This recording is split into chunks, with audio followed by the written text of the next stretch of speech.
Good morning, सुप्रभात, नमस्कार। स्वागत है आपका मनी 9 पर। मैं हूं आपके साथ मीनू शर्मा, लेकर हाजिर हूं आपके लिए आपकी जेब और जिंदगी पर सीधा असर डालने वाली पर्सनल फाइनेंस खबरों का बुलेटिन मनी मॉर्निंग। तो चलिए फटाफट शुरू करते हैं खबरों का सिलसिला।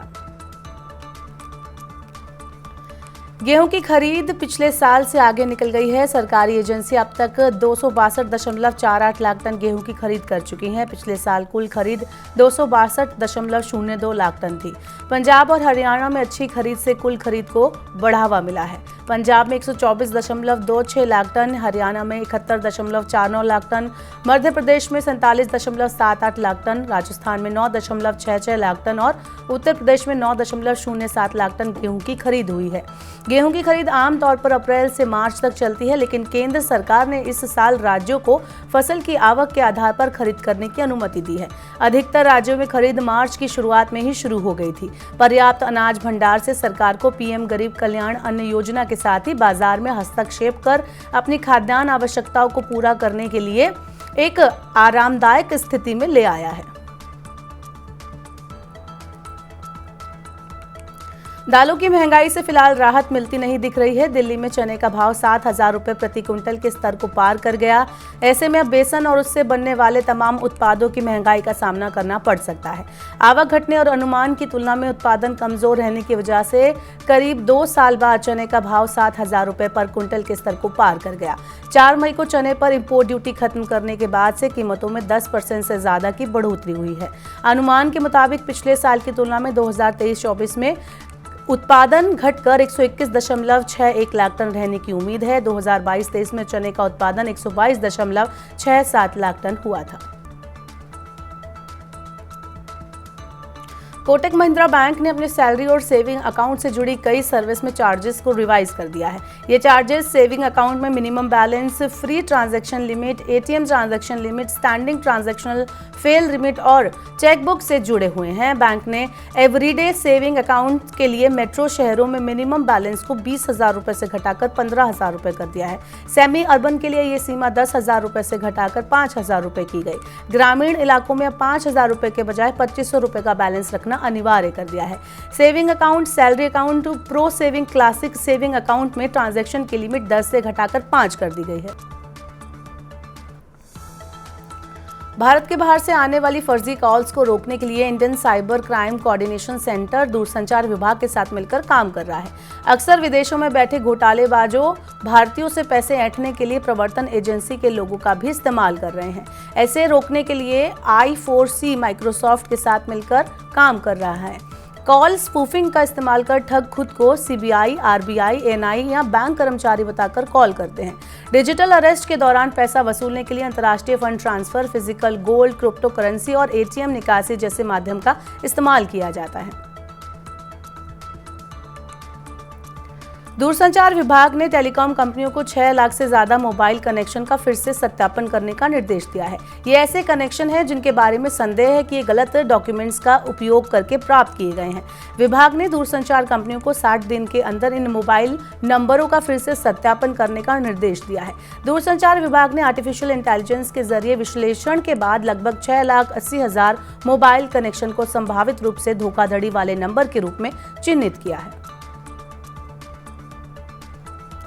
मालदीव में जल्द ही भारत का रुपे कार्ड शुरू होगा। इससे मालदीव की मुद्रा को बढ़ावा मिलने की उम्मीद है। ये कदम ऐसे समय में उठाया जा रहा है जब मालदीव और भारत के बीच द्विपक्षीय संबंध थोड़ा असहज है। एनपीसीआई का रुपे कार्ड वैश्विक कार्ड भुगतान नेटवर्क में शामिल होने वाला पहला कार्ड है। इसे भारत में एटीएम, सामान की खरीद बिक्री में भुगतान करने और ई-कॉमर्स वेबसाइट पर स्वीकृति प्राप्त है। सार्वजनिक क्षेत्र के इंडियन ओवरसीज बैंक ने चालू वित्त वर्ष में 88 नई शाखाएं खोलने की घोषणा की है। बैंक ने अपने विस्तार अभियान के तहत हाल ही में नागापट्टिनम में एक नई शाखा और पड़ोसी पुडुचेरी में 126वें एटीएम का उद्घाटन किया। इंडियन ओवरसीज बैंक की 3,240वीं शाखा नागापट्टिनम में मेडिकल कॉलेज में खोली गई है। बैंक का मकसद ग्रामीण क्षेत्रों में बैंक शाखाएं खोलना है जहां अभी तक कोई बैंक की शाखा नहीं पहुंची है। बैंक का कुल कारोबार 5 लाख करोड़ रुपए को पार कर गया है।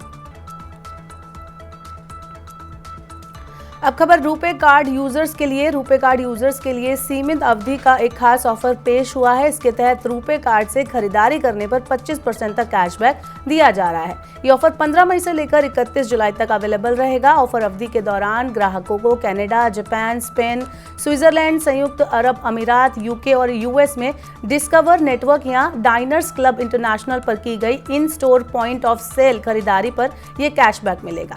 रुपे कार्ड जारी करने वाली एनपीसीआई ने ये विशेष ऑफर गर्मियों की छुट्टियों में पर्यटकों की बढ़ती संख्या को ध्यान में रखते हुए पेश किया है।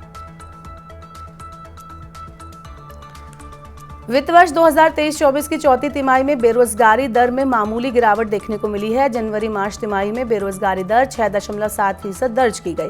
वित्त वर्ष 2022-23 की जनवरी-मार्च तिमाही में ये दर 6.8% थी। सर्वे में दिल्ली में सबसे कम बेरोजगारी दर रही, जबकि केरल में सबसे ज्यादा लोग नौकरी की तलाश में मिले। ये सर्वे 22 राज्यों और केंद्र शासित प्रदेशों से प्राप्त आंकड़ों पर आधारित है। सर्वे के मुताबिक सबसे कम बेरोजगारी दर वाले 5 राज्यों में दिल्ली, गुजरात, हरियाणा, कर्नाटक और मध्य प्रदेश शामिल हैं।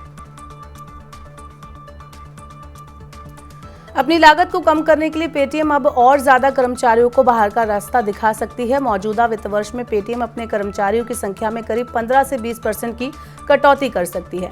बढ़ते घाटे को कम करने के लिए कंपनी ये कदम उठाने जा रही है। एक रिपोर्ट के मुताबिक 5000 से 6000 कर्मचारियों को नौकरी से हटाकर कंपनी करीब 400 से 500 करोड़ रुपए बचाना चाहती है। वित्त वर्ष 2022-23 में कंपनी के कुल 32,798 कर्मचारी थे और प्रति कर्मचारी औसत लागत 7.87 लाख रुपए थी। वित्त वर्ष 2023-24 में कर्मचारी लागत 34% बढ़कर 10.6 लाख रुपए हो गई। एप्पल के बाद गूगल भी भारत में अपने स्मार्टफोन बनाने जा रही है। गूगल ने तमिलनाडु में अपने अल्ट्रा प्रीमियम पिक्सल स्मार्टफोन का निर्माण करने के लिए फॉक्सकॉन के साथ साझेदारी की है। गूगल भारत में अपने स्मार्टफोन निर्यात भी करेगी। गूगल पिक्सल स्मार्टफोन का उत्पादन सितंबर से शुरू होगा। गूगल ने पिछले साल अक्टूबर में भारत में पिक्सल स्मार्टफोन बनाने की योजना की घोषणा की थी। तो आज के मनी मॉर्निंग के बुलेटिन में फिलहाल के लिए इतना ही। अपने काम की जरूरी खबरें देखने और समझने के लिए सब्सक्राइब करें हमारे यूट्यूब चैनल को। इसके अलावा आप मनी9 के ऐप पर पर्सनल फाइनेंस से जुड़ा कोई भी सवाल पूछ सकते हैं। आपको स्टॉक से जुड़ा कोई सवाल पूछना है, आपके मन में म्यूचुअल फंड को लेकर कोई सवाल है या टैक्स से जुड़ा कोई सवाल है, तो सीधे पूछे एक्सपर्ट से, कहीं भी कभी भी, सिर्फ मनी9 पर। नमस्कार दोस्तों, मेरा नाम है अरुण मंत्री। अगर आपका स्टॉक मार्केट के रिलेटेड कोई क्वेश्चन है, अगर आप बाजार में निवेश करना चाहते हैं, तो आज ही मुझसे अपना सवाल पूछिए। लॉग इन कीजिए मनी9 के ऐप में। मनी9 के ऐप में टॉक टू एक्सपर्ट सेक्शन में जाने के बाद आप अपना सवाल डायरेक्टली मुझसे पूछ सकते हैं। तो आज ही डाउनलोड कीजिए मनी9 का सुपर ऐप। तो फिलहाल के लिए मनी मॉर्निंग के बुलेटिन में बस इतना ही। अपने काम की जरूरी खबरें देखने और समझने के लिए सब्सक्राइब करें हमारे यूट्यूब चैनल को। और अगर आप खबरों को और ज्यादा समझना चाहते हैं, पढ़ना चाहते हैं, तो हमारी वेबसाइट www.money9.com पर विजिट करें। फिलहाल के लिए इतना ही। बने रहिए मनी9 के साथ। नमस्कार।